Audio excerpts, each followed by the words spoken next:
Yep.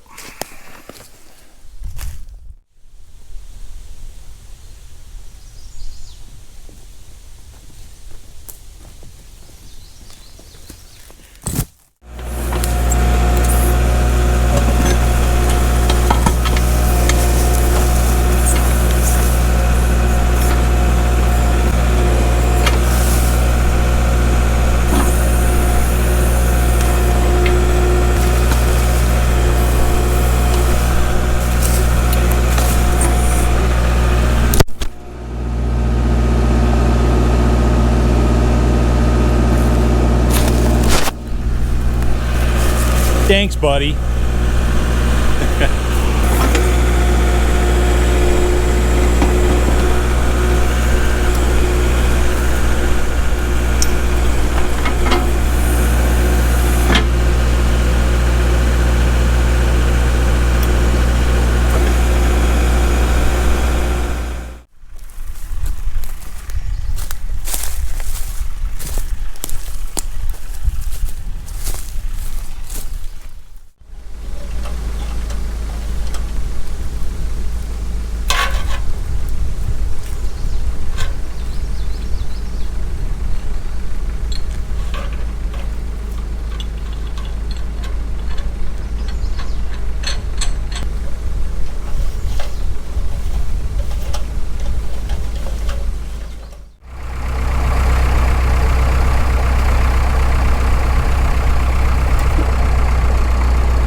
Holy crap, this damn bur oak made me want it. I had to work for it. The roots on these are insane though. Gosh, look at that. You can't tell it, but that's as tall as I am.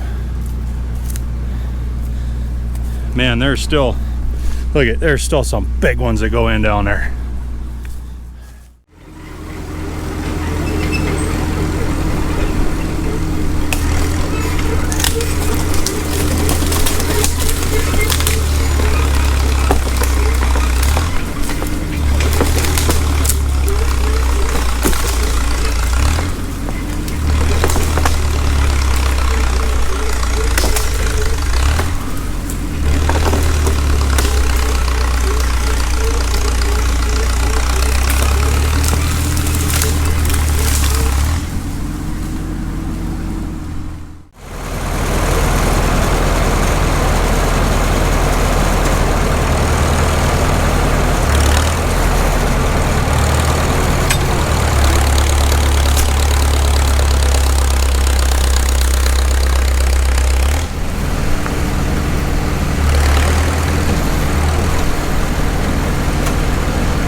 Okay, we're on the tripod here, so forgive me. I'm trying the old rotate on this nasty old bur oak stump to try and rip some more of those roots. So we got the chain hooked to the D2. I just pulled it around here. We're gonna give a little more rotation to it.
Okay, I think we did it. So nice little pile of logs there, another little pile there, separated by species.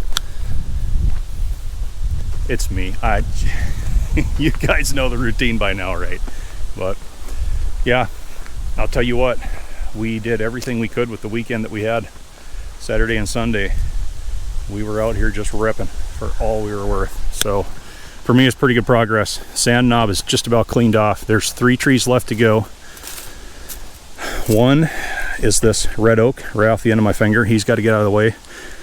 The other 2 are going to be kind of a twofer. That is a white oak and a popple. They're coming out of the same root ball. They're both getting pulled at the same time. And we have what looks like bomb craters over here where we pulled this weekend. The big old bur oak that was here fought me to no end, but look at this.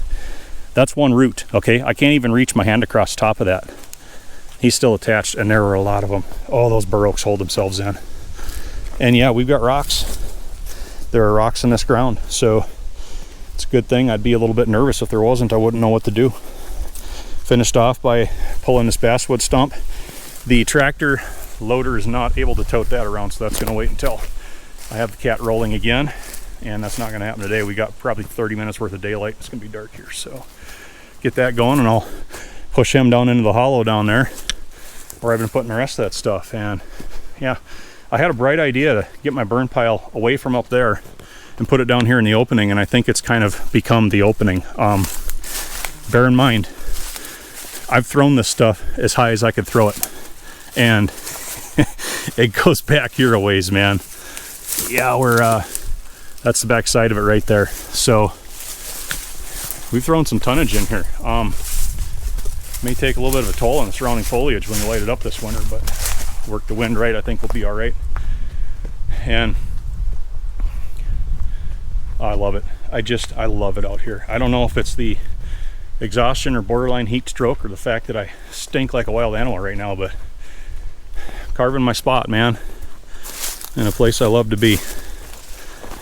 My monkey brain knows what this is going to be when I'm done. I wish you guys could see it. I can see it, but I got a little ways left to go before we get there. And I'm calling it right now. And a couple of you might have even typed this out before the end of this episode, before you got to this point, but every time I haul that cable out and start pulling on things with a cat, multiple people say, you're going to snap that thing and it's going to whip back and take your head off and you're going to die. And my response to that is, if that is indeed what fate holds for me, so be it. I'll take unnecessary chances, but it's not like there's a lot of people are going to miss me if I tipped over anyway. And you know, other YouTubers have reached out to me kind of on this topic before, and one just in the last few days, we corresponded back and forth a little bit. He's trying to build his channel. He's getting a little distracted, come on, Squatch. He's getting a little discouraged about, you know, some of the things in the comment section and people telling him he's doing everything wrong and wondering if he should change what he's doing. I told him, no, don't change. I said, you're doing fine. Anytime you put yourself out there, there's going to be detractors. Everything I've ever put out there, somebody has found an issue with, and that's fine. That's the nature of the beast. That's what happens here. And you know, 100 plus years ago, Teddy Roosevelt pinned it perfectly in a speech, the excerpt of which went on to be known as Man in the Arena. And I committed that to memory years ago because it just so perfectly sums up the situation that I'm getting at right now. He said, the poorest way to face life is to face it with a sneer. There are many men who feel a kind of twisted pride and cynicism, and there are many who confine themselves to criticism of the way others do, but they themselves dare not even attempt. There is no more unhealthy being, no man less worthy of respect than he who either really holds or feigns to hold a sneering disbelief toward all things great and lofty, whether it be an achievement or in that noble effort which, even if it fails, comes to a second achievement. It is not the critic who counts, not the man who points out how the strong man stumbles or the doer of deeds could have done them better. The credit belongs to the man who's actually in the arena, whose face is marred by dust and sweat and blood, who strives valiantly, who errs, who comes short again and again, because there is no effort without error and shortcoming, but who does strive to do the deeds. who knows great enthusiasms, the great devotions, who spends himself in a worthy cause, who in the end, at best, knows the triumph of high achievement, and who at worst, even if he fails, at least fails while daring greatly, so that his place shall never be with those cold and timid souls who neither know victory nor defeat. Carry on, my friends.